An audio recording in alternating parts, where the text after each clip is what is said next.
Good morning बच्चों। आज हम पढ़ेंगे सप्तम पाठ 7 बकस्य प्रतिकारः। प्रतिकारः अर्थात बदला, बकः अर्थात होता है बगुला, बगुले का बदला। यहाँ हमने लिखा है अव्यय प्रयोग। अव्यय का इस पाठ में प्रयोग किया गया है। बच्चों, अव्यय वे शब्द होते हैं जो किसी भी परिस्थिति में परिवर्तित नहीं होते हैं। ऐसे ही शब्दों का प्रयोग इस पाठ के अंतर्गत किया गया है। पाठ को पढ़ना प्रारंभ करते हैं। एकस्मिन् वने शृंगालः बकः च निवसत स्म। एकस्मिन् एक वन में शृंगाल अर्थात सियार, बकः अर्थात बगुला, च अर्थात और, निवसत स्म निवास करते थे। एक वन में शृंगालः, जिसे आप सियार भी कह सकते हैं और लोमड़ी भी कह सकते हैं, तो सियार और बगुला निवास करते थे। यहाँ पर जो च शब्द है यह अव्यय शब्द है, यह किसी भी परिस्थिति में नहीं बदलता है। तयो मित्रता आसीत, तयो उन दोनों में मित्रता थी।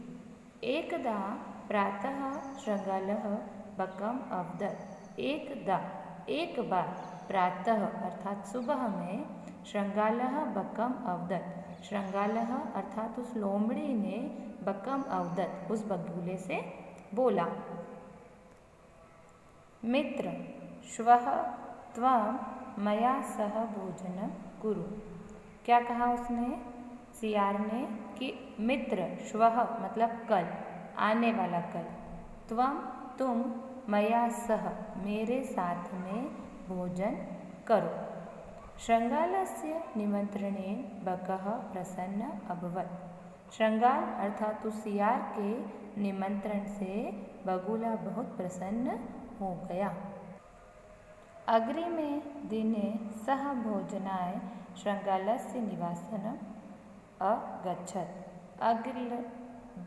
अग्रिमे दिने अर्थात अगले दिन, सह अर्थात वह जो बगुला था, भोजनाय भोजन के लिए, शृंगालस्य सियार के निवास स्थान पर गया।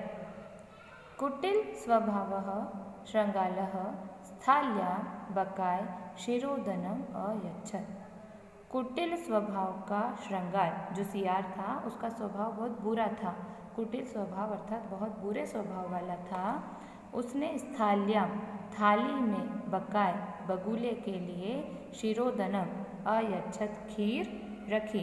क्या किया सियार ने कि उसका स्वभाव बहुत ही बुरा था, उसने बगुले को एक थाली में खीर रखी।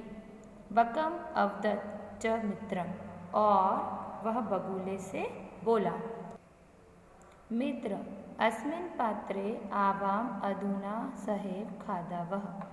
अरे मित्र, अस्मिन् पात्रे इस बर्तन में, आवाम हम दोनों, अधुना सहेव अभी दोनों ही, सहेव साथ में ही, खादावः खाते हैं। क्या किया सियार ने, एक थाली में खीर रखी और बगुले से कहा, चलो मित्र हम दोनों इस एक ही बर्तन में खाते हैं।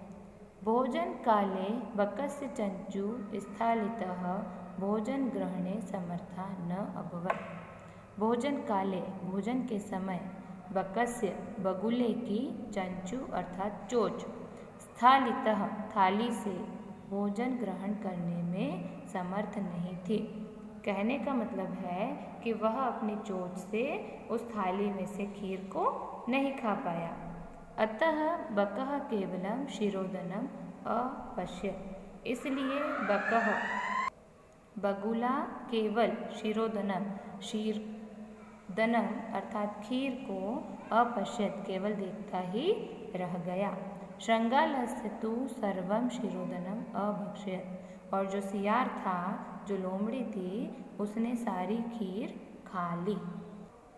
शृंगालेन वंचित बकः अचिन्तयत्।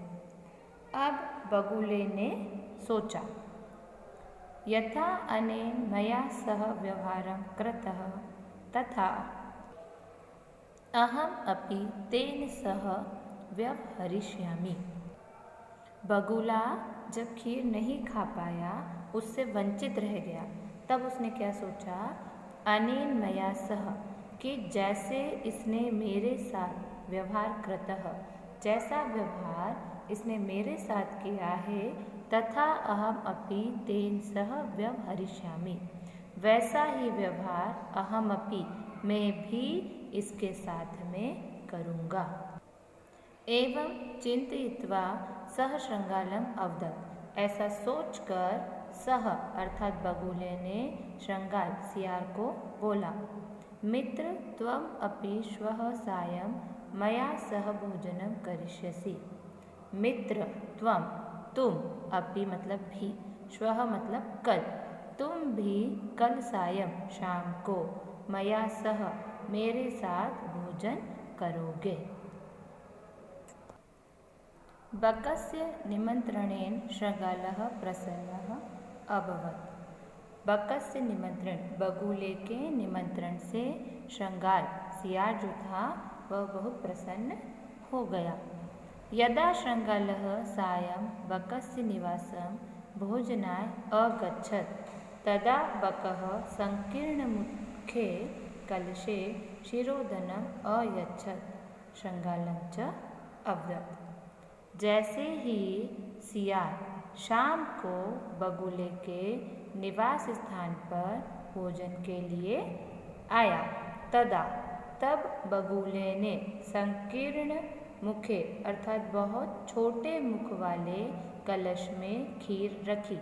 चित्र में आपको दिख रहा है, बहुत छोटे मुख वाले में उसने कलश में खीर रखी और श्रृंगाल से उसने बोला, मित्र आवाम अस्मिन् पात्रे सहे भोजनम कुर्वः। मित्र आवाम, हम दोनों इस पात्र में, इस बर्तन में एक साथ भोजन करते हैं। बकः कलशात् चंचवा क्षीरोदनम अखादत्। बगुले ने उस कलश में से अपनी चोंच से खीर को खा ली, परंतु श्रृंगालस्य मुखम कलशेन प्राविशत्, परंतु जो सियार था उसका मुख जो था वो उस छोटे से कलश में प्रवेश नहीं कर सका। अतः बकः सर्व क्षीरोदनम अखादत्, इसलिए बगुले ने सारी खीर खा ली।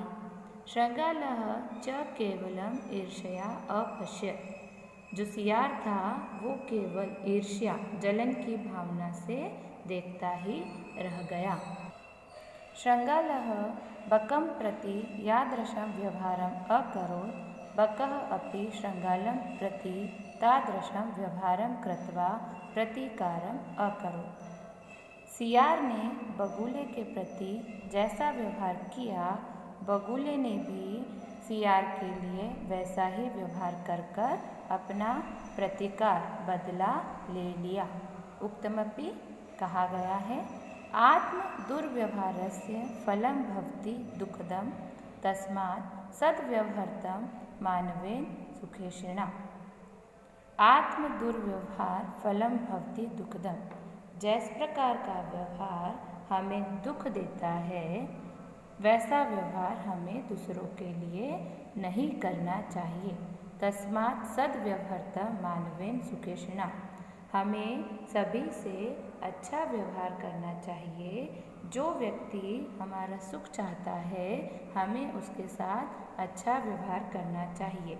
जिस व्यवहार से हमें स्वयं को दुख मिलता हो वैसा व्यवहार हमें दूसरों के साथ भी कभी नहीं करना चाहिए।